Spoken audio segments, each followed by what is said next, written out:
Aruba imports an estimated 500 million florins a year on food products. A majority of this is on vegetables. There are currently a few sectors and individuals looking to expand the local farming industry on this island. If we are able to keep the money locally, the economic and job opportunities are endless. Jeff Ghitman is the director of Island Fresh, a company aimed to grow the island's local agriculture industry. He is currently working together with Santa Rosa to achieve this in the coming years. Growing fruits and vegetables on the island is possible. The farmers who do it has hit great success. There are currently no import duties, but it doesn't mean there are no disadvantages from purchasing abroad.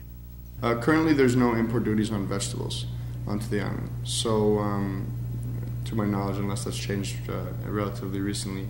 But the product is imported, there's local distributors, they have their markup, they're purchasing it, so there's large freight costs that actually is incorporated into that. And then there's brokers in the States, because no one's buying directly from farms, so there's consolidators. So the price that the consumers are actually paying for these products have a lot of different people in the chain.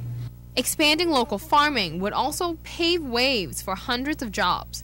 This would come in great help, especially with the closing of the refinery. Essentially, Jeff says we are paying for something that Aruba can produce as well. We can keep the money and increase employment on the island. How does that affect us on the island? It means that there's a premium that people are paying for what they're eating. How can that affect us on the island? Because I think that's really what where the question goes.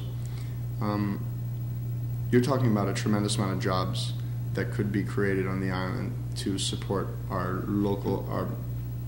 vegetable consumption. If you were to ask me to estimate on that, I'd say it's very realistic to have a couple hundred jobs just dedicated to servicing maybe 10% of that demand, 20% of that demand. Aruba doesn't have the most fertile ground. This is a fact. But there are other ways to go about it, one being greenhouses. The goal is to reduce Aruba's dependency on imported agriculture products. So I can't speak for Santa Rosa on what their goal is. However, I could tell you that my understanding is they want to help make Aruba less dependent on imported agriculture. And also in farming and fruits, vegetables, meats, etc. So they want to make Aruba less dependent on imports. That's my understanding of what they're doing. With regards to myself, I've been studying different business models over the last couple of years that I've seen work internationally as it relates to agriculture. And I'd like to replicate that here on the island. There are currently no policies set in place limiting the amount companies can import. If the island as a whole wants to develop a local industry, then executing a legislation to control this would encourage people to purchase locally. And that's the world on the island for you in 15 minutes. Thank you so much for tuning in. And as usual, until next time.